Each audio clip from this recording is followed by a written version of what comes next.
¿Qué tal? Buenos días.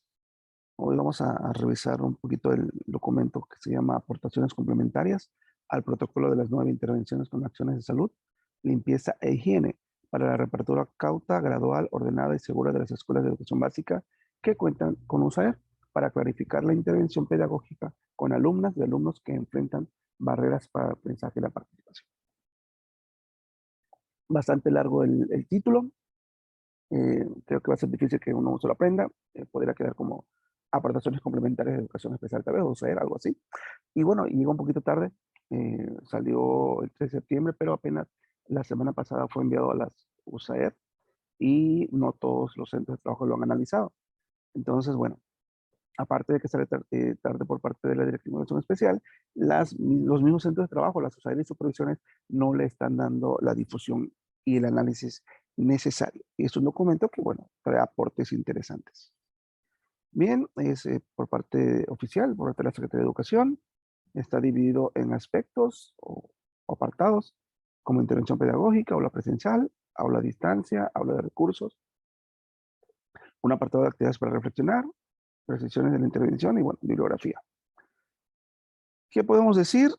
Está dividido, la intervención pedagógica está dividida en tres contextos: aula presencial, aula a distancia, aula de recursos.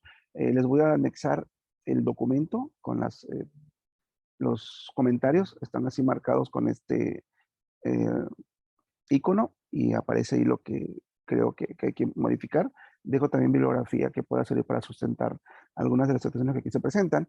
Y por ejemplo, aula a distancia, bueno, no existe hoy día un concepto trabajado de aula a distancia. Sí existe aula virtual, creo que es a lo que se refería, pero bueno, entendamos por aula a distancia el aula virtual, la que se desarrolla a través de una plataforma, ya sea que tengas por allí tus elementos conformados o sea solamente la clase por medio de una plataforma digital. Eso es a lo que se refiere, un aula virtual.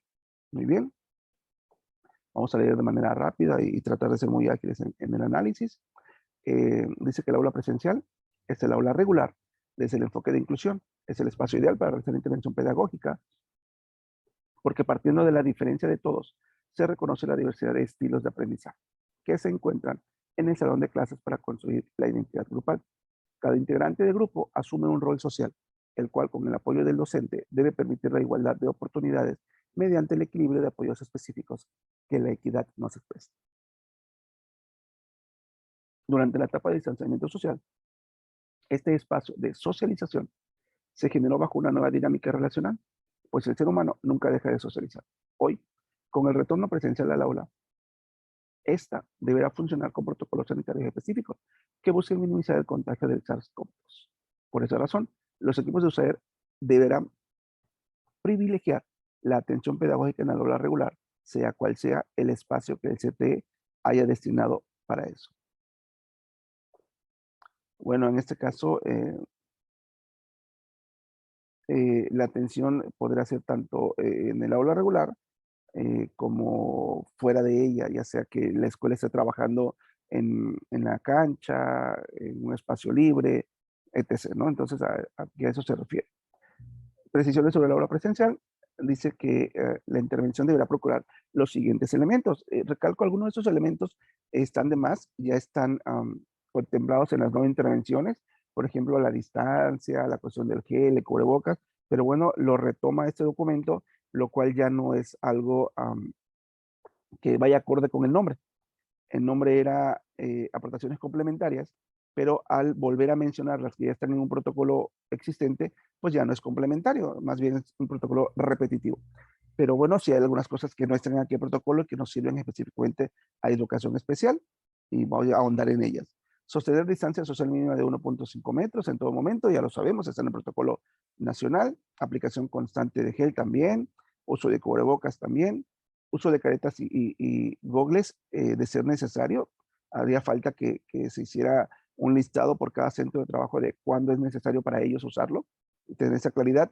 Pero, por ejemplo, el trabajo con chicos en el área de comunicación, con chicos sordos, sí es necesario el uso de caretas, porque va a permitir una mayor interacción y mayor fijación de lo que gestualmente se esté realizando. Entonces, esa es una buena aportación por parte del documento.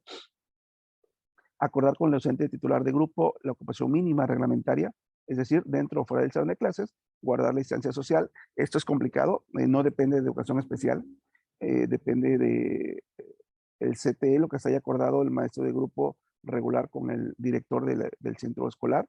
Entonces, bueno, no nos corresponde, no tenemos ni siquiera injerencia en poder decidir, decir al maestro cuántos alumnos va a tener, porque aparte es una sugerencia que ya estaba dentro de los nuevos documentos del CTE, y si no la contemplaron en ese momento, pues menos nos van a hacer caso a nosotros, ¿no? Entonces sí creo que hay cuestiones que también están fuera de lugar. Evitar actividades que inviten a quitarse el cubrebocas, totalmente de acuerdo. Usar rotafolio, proyector, pizarrón portátil o algún medio de apoyo para la actividad, es decir, evitar el contacto físico, ok, ya está también marcado en el protocolo nacional. Acordar con el docente titular la actividad que se debe acompañar de la planeación conjunta previo a la sesión, ok, es algo que ya se supone que se hace desde hace muchos años. Contar con un cronograma de atención claro, con los tiempos y sobre los espacios. Error de redacción, creo aquí, debería decir, considero, con los tiempos y los espacios de trabajo que se tendrán en los grupos. Manejar actividades con intervalos de tiempo para desinfectar manos, material inmobiliario. Igual ya está contemplado en el protocolo nacional, pero bueno, se contempla otra vez acá. Ahora, el aula a distancia, que decíamos que es el aula virtual, no existe, insisto, ninguna documentación que hable de un aula a distancia como tal. Pero bien, entendiendo que ese es el aula virtual, leemos, la contingencia por COVID-19 nos hizo construir una forma contingente de educación, contingente la educación a distancia, mediante la estrategia Aprende en Casa, la cual aborda de forma dinámica los contenidos que integran el plan de los programas de estudios, con diversos videos y temas originales. De igual manera, dentro de esta programación se generó una barra de educación especial, en la cual se cuenta con cápsulas semanales de sugerencias pedagógicas y temas socioemocionales dirigidas a tutores y docentes. Si bien estos contenidos son trabajados de forma profesional, se reconoce que deben ser acompañados a distancia por los docentes de regular y especial, enfatizando los casos asociados a alguna condición de discapacidad, trastornos, dificultades severas o aptitudes sobresalientes, a través de apoyos educativos complementarios, como cuadernillos, plataformas asincrónicas, videollamadas, llamadas telefónicas, entre otros. Bueno, con los cuadernillos solamente quiero resaltar que no se convierta en un trabajo extra. El ciclo pasado que estuvimos en pandemia, muchos, una queja de los padres y los alumnos era que se enviaba la tarea de Aprende en Casa, el docente regular enviaba tarea y aparte de educación especial enviaba un cuadernillo con actividades extra. Entonces, aquí lo ideal, aunque se ha dicho, lo recalco, lo ideal es que este cuadernillo se pueda implementar para los casos que no tengan acceso a Aprende en Casa, que no tengan acceso al trabajo virtual con el docente, y este cuadernillo debe salir de un trabajo conjunto entre el docente regular y el docente de educación especial. Y ese es el cuadernillo que va a regir las tareas de este alumno. No debe representar un trabajo extra ni alterno, sino es el que va a representarse o a convertirse en el trabajo del alumno. Sé que todos los manejan, pero sí es necesario enfatizarlo porque aún así el ciclo pasado se dieron muchas cuestiones con este cuadernillo. En este regreso a clases presenciales de forma cauta, gradual, ordenada y segura, el aula a distancia no desaparece. Más bien, asume un papel coprotagónico al ser una opción de estudio autorizada y de libre elección para los tutores. En este contexto, la población escolar que cuenta con algún tipo de discapacidad que no ha sido vacunada es de riesgo mayor ante la COVID-19. Fíjense que, bueno, aquí sí es necesario resaltar que si ya la Dirección de Educación Especial se dio cuenta y acepta que las personas o alumnos con discapacidad son una población de riesgo ante el COVID. Aquí cabría la pregunta en cuanto a los CAM. Ya los CAM regresaron presencial, muchos de ellos, y los chavos todavía no están vacunados. Entonces, es contradictorio que se acepte y se reconozca que las personas o los alumnos con discapacidad tienen un mayor potencial de riesgo ante el contagio, pero no se esté haciendo algo para evitarlo. Entonces, en este caso, lo lógico hubiese sido no regresar a manera presencial, pues se expone a los alumnos con discapacidad. Si hubiesen esperado un poquito para poder trabajar directamente con ellos de manera presencial, si hubiese hecho trabajo como el año pasado virtual, sugerencia a padres, enviar cuadernillos, enviar actividades, y esto hubiese permitido que los chavos avanzaran tranquilamente sin estar en riesgo dentro de la escuela del CAM, ¿no? Porque, bueno, es conocido por todos y al fin, bueno, la Dirección de Educación Especial lo acepta y lo reconoce. Continuamos, por lo que el compromiso de los equipos de USAER es acompañar de manera conjunta el especialista y el docente titular los programas a distancia de Aprende a Casa. Brindar un sistema específico de acompañamiento para los alumnos que optaron por esta modalidad mediante ajustes pertinentes y acordes a la planeación didáctica del docente titular. Dicho acompañamiento puede continuar bajo la modalidad de cuadernillos, plataformas asincrónicas como Telegram, WhatsApp, Classroom, Facebook, Moodle, etc. O videollamadas por medio de WhatsApp, Meet, Zoom, Skype, Jitsi Meet, Messenger, etc. O llamadas telefónicas y mensajes de texto. Los equipos de USAER, en conjunto con los docentes titulares, podrán hacer ajustes en la evaluación diagnóstica. Bueno, aquí abro un paréntesis también. Y es aquí donde digo que esto sale demasiado tarde, sale hasta estas fechas de septiembre ya, finales, y no se trabaja tampoco con las autoridades o los niveles necesarios. En cuanto a la evaluación diagnóstica, mi experiencia, los maestros hicieron la evaluación diagnóstica que venía marcada por la Secretaría de Educación, Planea. Por aquí dejo el enlace también para que podamos revisarlo. Aquí está, Planea CEP. Los que tomamos el curso, bueno, sabemos cómo venía las tres modalidades del examen. Entonces presentaron ese examen diagnóstico, pero aparte presentaron un examen diagnóstico del maestro de grupo. Y aparte, en otras escuelas, los maestros de educación especial están aplicando una evaluación diagnóstica. Entonces, hay tres evaluaciones diagnósticas para un mismo alumno. La idea propuesta desde hace mucho tiempo por educación especial y está en control escolar es que sea una evaluación diagnóstica solamente que se aplique y sale al maestro de grupo en coordinación con el maestro de educación especial. Y esto va a permitir no saturar al alumno y tener claridad en conjunto sobre lo que el alumno presenta en fortalezas y debilidades y qué es lo que hay que trabajar con él. Entonces, sí es necesario que la dirección de educación especial se siente a trabajar con los otros niveles para que aclaren cuál es la idea, cuál es la forma, el enfoque, la metodología de aplicar una evaluación diagnóstica y cuál es la finalidad. Porque de lo contrario, seguiremos aplicando tres evaluaciones como el día de hoy se sigue aplicando en muchas escuelas. No en todas, pero sí en muchas escuelas seguimos trabajando con tres evaluaciones diagnósticas. Entonces, esos ajustes van tanto a la evaluación diagnóstica, insisto, aquí planea, no contempla tampoco una forma de poder adecuar lo que ellos trabajan o mandan como evaluación, es una estandarizada y esto pues también repercute en contra de lo que nosotros defendemos, que es las diversidades o sí, las diversidades en cuanto a estilos, ritmos, formas de aprender y de manifestar. Entonces, mientras esa evaluación de planea siga siendo estandarizada, nosotros, los de educación especial, seguimos promoviendo que no haya respeto a estas diferencias, a esta equidad, a esta igualdad, ¿no? Entonces sí, es un factor interesante que se pueda trabajar con las autoridades de los otros niveles.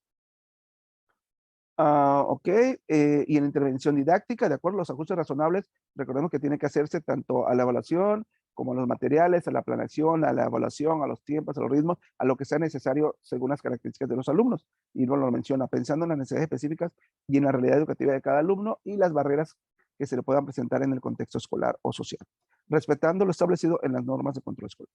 Es prudente seguir trabajando en educación socioemocional con los alumnos que presentan alguna discapacidad, trastornos, dificultades severas o aptitudes sobresalientes, empleando diapositivas, audios, videos, etcétera, que se comparta con los tutores que elijan el aula a distancia.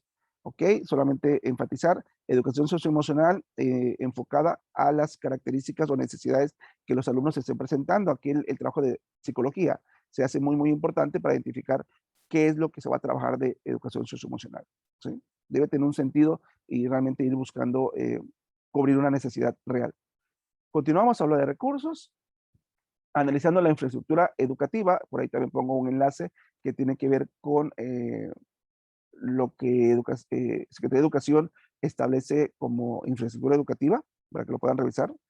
Se dice que esta infraestructura educativa autorizada por la Secretaría de Educación Pública para los planteles de educación básica se halló que no se reconoce la existencia de un salón de clases con nombre de aula de recursos. Bueno, creo que es igual un buen momento. Se acaba de conocer y reconocer por parte de la Dirección de Educación Especial que no existe en la normatividad de construcción un espacio llamado aula de recursos.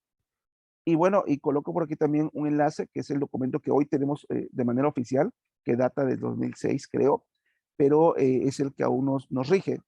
Y bueno, aquí sí técnica y pedagógicamente se hace referencia a un aula de recursos y lo sustenta el por qué razón es necesario este espacio. Por tal razón, si ya nos dimos cuenta como autoridades que no está contemplado, pero que sí es necesario, entonces creo que es un buen momento para poder pugnar porque se contemple este espacio como algo oficial dentro de la estructura de las escuelas.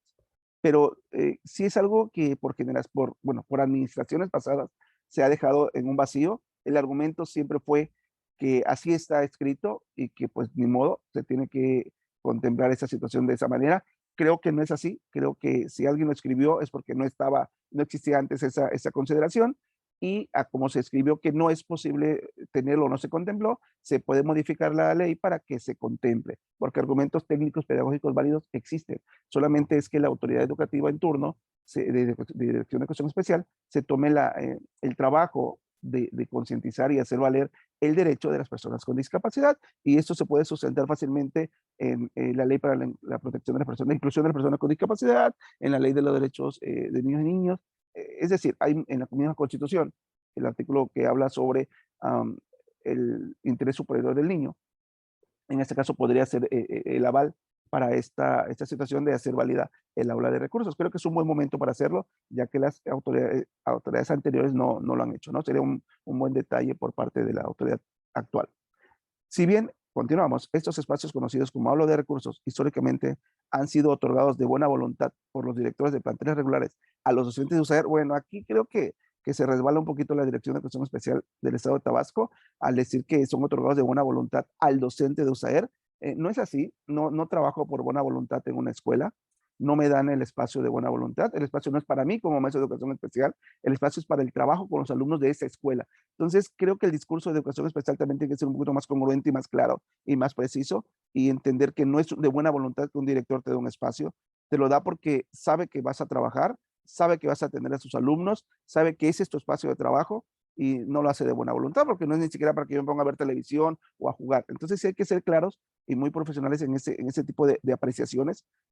No es de buena voluntad, es una obligación profesional y un acto de concordancia del director de educación regular, ¿no? Hay que ser muy claros en eso para que no crean los de básica que nos hacen un favor a los de educación especial al darnos un espacio de trabajo con sus alumnos. Entonces, claridad nada más en esto. Continúo la lectura.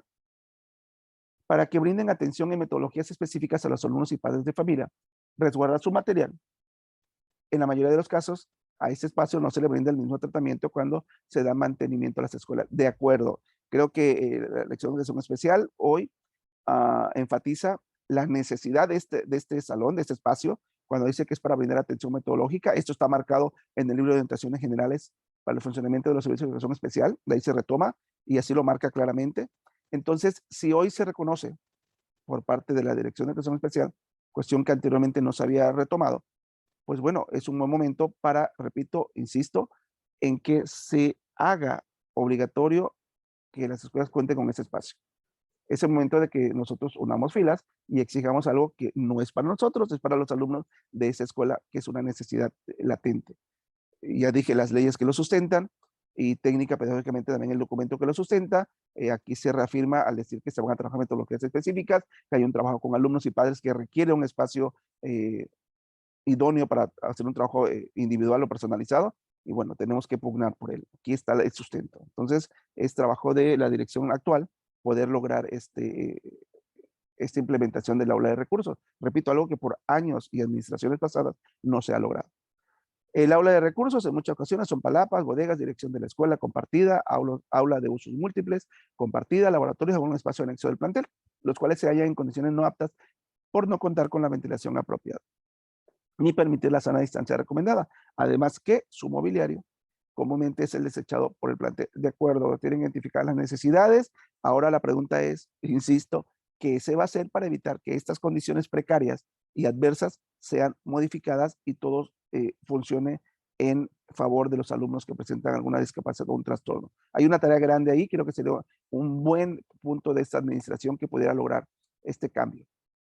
Bien, habla de recursos, por lo que tras revisar los protocolos sanitarios de retorno a clases presenciales de forma cauta, gradual, ordenada y segura, se reconoce que el aula de recursos no se recomienda para la intervención pedagógica. Bueno, por ahí hay errores de dedo en todo el documento. Eh, Bien, no todas las aulas de recursos son recomendables. Hay aulas de recursos que sí tienen los espacios suficientes y ventilación suficiente para trabajar. Entonces, creo que aquí no hay que ser tan categóricos. No es que no se recomiende el aula de recursos. Creo que lo prudente sería decir que las aulas de recursos que cuenten con las condiciones para trabajar con alumnos lo puedan hacer y las que no, se busquen otros espacios alternos, ¿no? Para ser claros en lo que se está sugiriendo. Al no contar con las condiciones sanitarias estipuladas por las autoridades competentes. En los casos donde sea necesaria la enseñanza de una metodología específica a través de una atención personalizada, el personal usuario podrá trabajar atendiendo la siguiente lógica. El uso al aire libre, de acuerdo, y las aulas de recurso, insisto, que tengan estas condiciones, se pueden hacer. Ejemplifico, en la escuela donde trabajo tenemos un aula donde podemos trabajar porque está ventilada, hay espacio suficiente para trabajar con 1 o 2 alumnos al mismo tiempo, entonces el aula de recursos permite este trabajo, ¿no? Entonces, cuando no, aire libre, y cuando no, pues el aula de recursos lo permitirá. Mantener distancia social de 1.5 metros, recomendación que ya existe. En todo momento vaya por el alumno al salón de clases y al tener una actividad lo regrese al mismo, claro, para evitar que vaya a irse a jugar o pueda quitarse el cubrebocas y la careta o cosas así, ¿no? Me parece perfecto. Atienda máximo 2 alumnos en sesiones no mayores de 30 minutos, siempre y cuando esté contemplado en el plan de intervención, programa de enriquecimiento. Usar kit preventivo, eso ya existe también por parte del protocolo establecido, gel antibacterial, toallas sanitizantes, ¿no? Spray sanitizantes también, nada más para terminar eh, el, la idea. Usar cubrebocas, caretas y gogles, perfecto. Sanitizar los muebles y materiales antes de iniciar y al finalizar la sesión de trabajo. Bueno, aquí nada más como sugerencia para no hacer tanto gasto de recursos, lo puedes hacer al inicio, cuando llegan tus alumnos, sanitizas todo y entonces ya trabajas con ellos, o bien lo puedes hacer también al final, cuando ya se van, dejas sanitizado para que el próximo grupo ya entre a un lugar limpio. Hacerlo en los momentos es desperdicio de recursos. Sabemos que no tenemos tanto recurso para estar limpiando al inicio y al final las sesiones, pero sí con una de las dos sería suficiente, ¿no? Considero. Evitar el contacto físico durante la sesión, completamente de acuerdo. Evitar el contacto físico es necesario.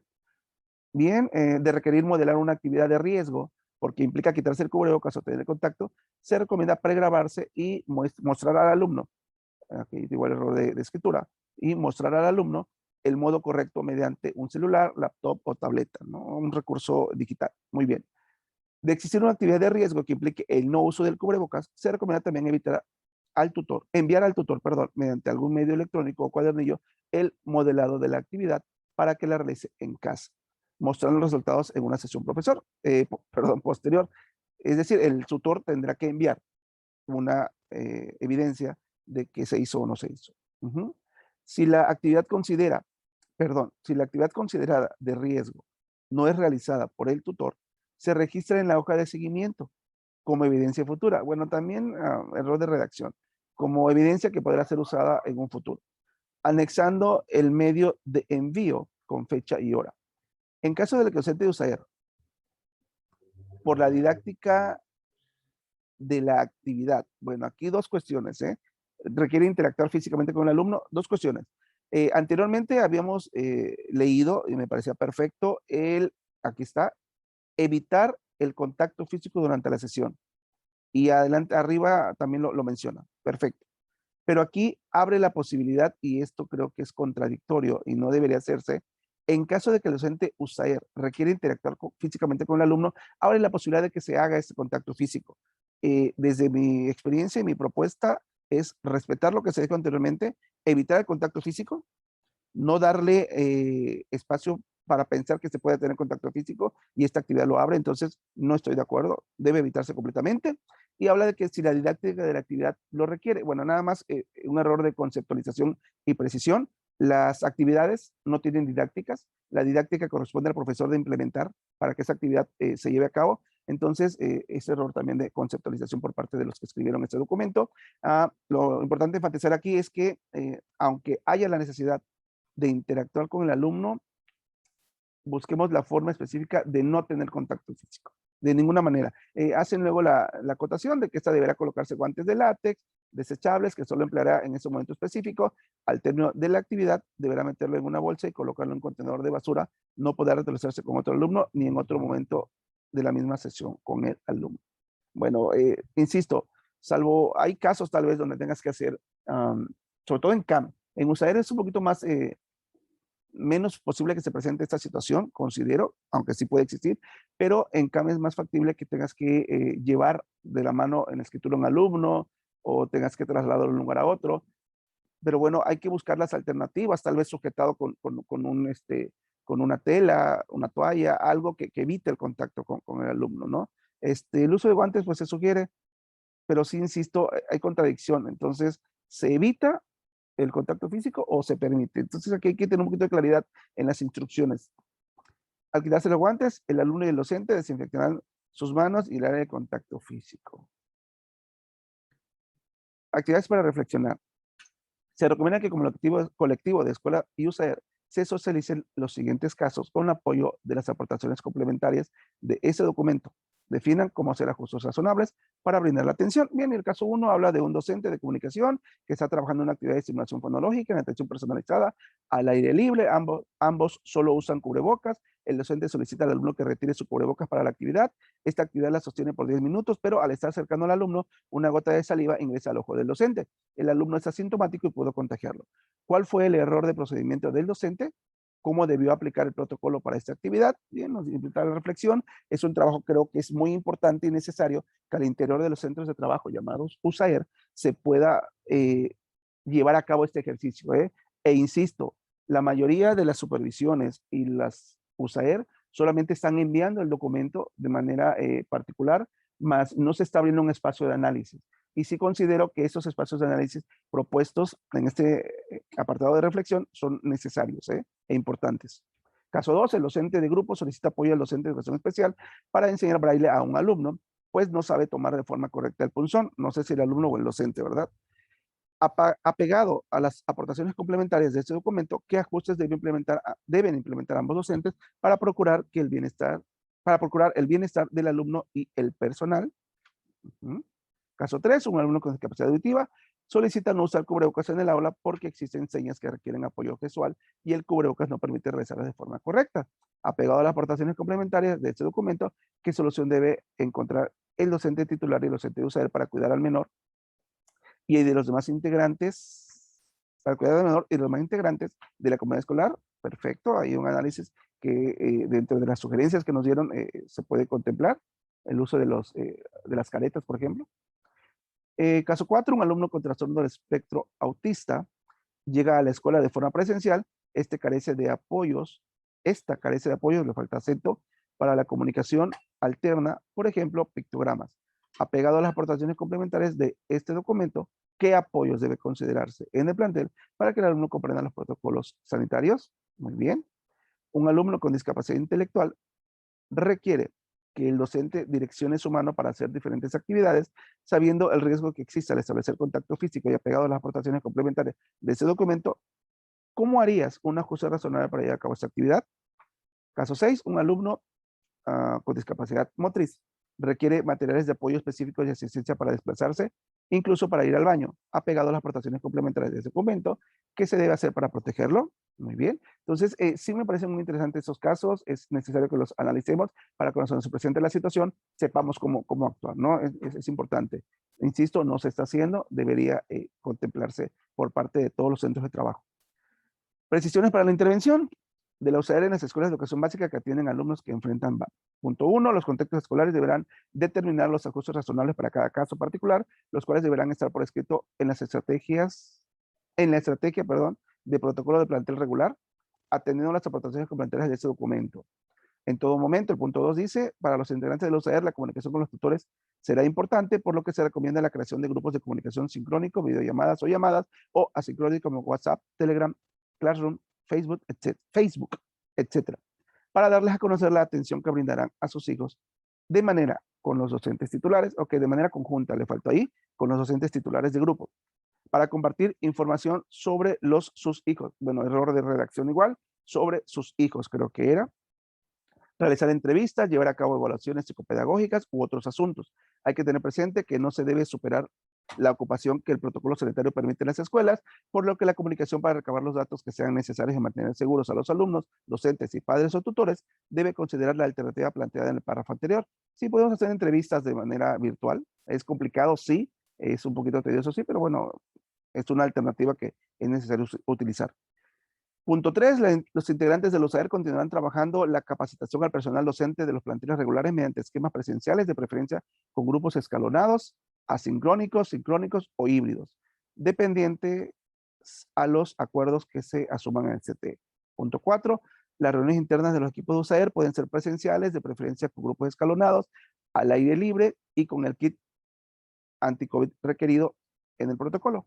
Asincrónicas, sincrónicas o híbridas. Es decir, esas reuniones de USAER también se puede llevar a cabo de manera virtual. Es una modalidad que está autorizada y podemos hacer uso de ella para no arriesgar al personal de educación especial. En una reunión de profesores, pues no hay no hay necesidad de que estén presencial, ¿no?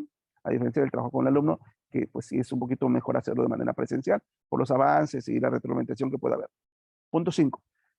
De ser necesaria la firma de algún documento oficial por parte del personal, se programará mediante horarios escalonados, se refiere a la nómina, a la plantilla, si las direcciones de USAER se ubican dentro de las escuelas regulares o CAMP, recordando que la prioridad es la seguridad de los niños, niñas y adolescentes que asisten a este plantel. Punto 6. Se recomienda que las visitas del director de USAER y del equipo de apoyo no incluyan más de una escuela por salidas. Es decir, que vayan a visitar a una escuela, no hagan un recorrido en 2 o 3 para evitar, como medida preventiva, la movilidad del virus, así como llevar aditamentos de protección, su careta, su cubrebocas, etc. Punto 7. La participación de los integrantes de los CER deberá pegarse a las modalidades de la intervención pedagógica propuestas en ese documento. Aula presencial, aula a distancia, que es aula virtual, y aula de recursos. Esta última modalidad se considera viable siempre y cuando la atención personalizada se brinda al aire libre a 2 alumnos como máximo. Bueno, ya hablamos que hay aulas de recursos que sí permiten un trabajo dentro de ella, ¿no? No hay que ser tan uh, pues exagerados. Punto 8.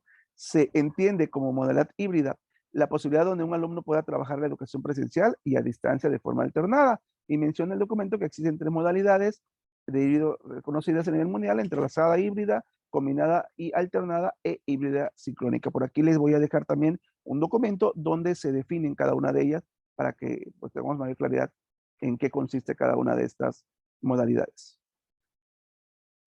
El punto 9, invariablemente, la forma en que la Escuela de Educación Básica esté brindando el servicio educativo presencial, a distancia o mixta, la intervención de los integrantes de los CER debe privilegiar el trabajo conjunto con el docente titular dentro del salón de clases. Durante las 5 fases de la intervención didáctica, recordamos cuáles son: detección inicial, psicopedagógica, plan de intervención o programa de enriquecimiento, si es AS, planeación didáctica y seguimiento y evaluación. Acorde a lo establecido en el documento de transición de educación especial a la educación inclusiva, bueno, más que en el documento de transición de educación especial, están establecidas estas fases en las normas de control escolar. Y el documento que nos rige son las normas de control escolar. Este documento de transición es una compilación o extracción de lo que el documento oficial llamado normas de control escolar, con un nombre más largo, claro, nos marca. Entonces, más que lo que diga la transición es lo que dice las normas de control escolar, pero sí, son esas cuatro fases o etapas, ¿no? Emitido en 2019 por la Dirección de Educación Especial, asumiendo los cuidados y las medidas sanitarias pertinentes. El trabajo conjunto implica acompañar sistemáticamente a la dirección del plantel, a los docentes titulares de grupo, a las familias y principalmente a los alumnos que enfrentan VAP, a través de la asesoría, la orientación, aplicación de metodologías específicas y la colaboración permanente. Punto 10. El personal de USAER fijo o itinerante tiene la responsabilidad de participar activamente en las sesiones del CTE, de las escuelas que atiende y asumir los compromisos que el colectivo acuerde. Bueno, este punto no le encuentro sentido, es algo que está de más, porque es algo que hacemos y que ya está marcado en los mismos lineamientos del CTE. Menciona que es el personal de educación física, artística y USAER quienes tenemos que estar allí. Entonces, bueno, no le encuentro sentido inclusive para la parte de la contingencia. No hay razón de este punto. En ningún momento y bajo ningún motivo, la USAER debe trabajar de manera paralela, aislada del docente titular que tiene a su cargo al alumno que se apoya.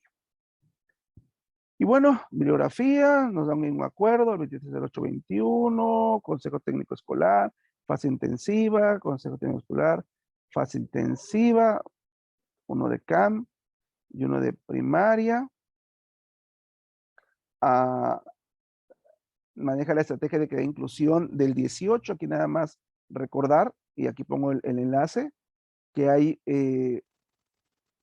una estrategia nacional que surgió del gobierno actual y esta deja un poco en desuso la que aquí se menciona, porque bueno, hay que trabajar sobre la nueva, ¿no?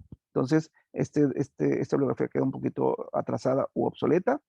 Se marca la guía de orientación para la reapertura de las escuelas ante COVID, las normas específicas de control escolar, la transición de educación especial inclusiva a la Secretaría de Educación del Estado de Tabasco 2019. A ver, un momento, que tengo una duda. Ok, sí, 2019. Y bueno, lo es el nombre del documento, de quienes colaboraron, la Secretaría de Educación Especial, la Secretaría de Educación y la Dirección de Educación Especial del Estado de Tabasco.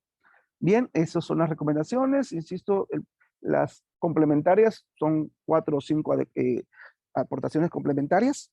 Las demás ya están contempladas dentro del protocolo nacional. Sí, es interesante, te arroja algunas sugerencias.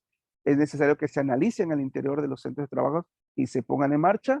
Y creo que hubiese sido muy, muy importante que se hubiesen lanzado desde antes de la reunión CTE con escuela regular para que hubiésemos, aunque el gobierno no existe, tenido un poco más de elementos de análisis y de propuesta cuando hicimos las reuniones con nuestros docentes de escuela regular, ¿no?